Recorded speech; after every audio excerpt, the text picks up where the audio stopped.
செங்கல்பட்டு மாவட்டம் வண்டலூரில் 1500 ஏக்கரில் அண்ணாதுரை உயிரியல் பூங்கா உள்ளது. பூங்காவில் புலி, சிங்கம், கரடி, யானை, ஒட்டகச்சிவிங்கி, மான், காட்டெருமைகள் மற்றும் பல வகையான பறவை இனங்கள் பராமரிக்கப்பட்டு வருகின்றன. இங்குள்ள லயன் சஃபாரியில் 7 சிங்கங்கள் உள்ளன. அதில் சங்கர் என்ற சிங்கத்திற்கு வயதானதால் புதியதாக பெங்களூருவில் இருந்து சேரு என்ற சிங்கம் கொண்டுவரப்பட்டு உலாவிடும் பகுதியில் வெளியே வர பழக்கப்படுத்தப்பட்டு வந்தது. உலாவிட பகுதிக்கு வந்த சிங்கம் மீண்டும் யாட்டிற்கு திரும்பவில்லை. அச்சமடைந்த பணியாளர்கள் ட்ரோன் மூலம் சிங்கத்தை தேடும் பணியில் ஈடுபட்டனர். சிங்கம் அதே பகுதியில் காட்டு பகுதியிலேயே வேட்டையாடும் எண்ணத்துடன் சுற்றித் திரிவதை கண்டனர்.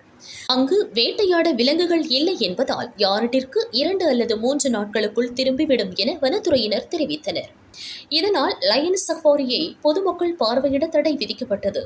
வண்டலூர் பூங்கா மற்றும் சுற்றுவட்டார பகுதி பாதுகாக்கப்பட்ட பகுதி என்பதால் பொதுமக்கள் அச்சப்பட தேவையில்லை என பூங்கா நிர்வாகம் அறிவித்தது.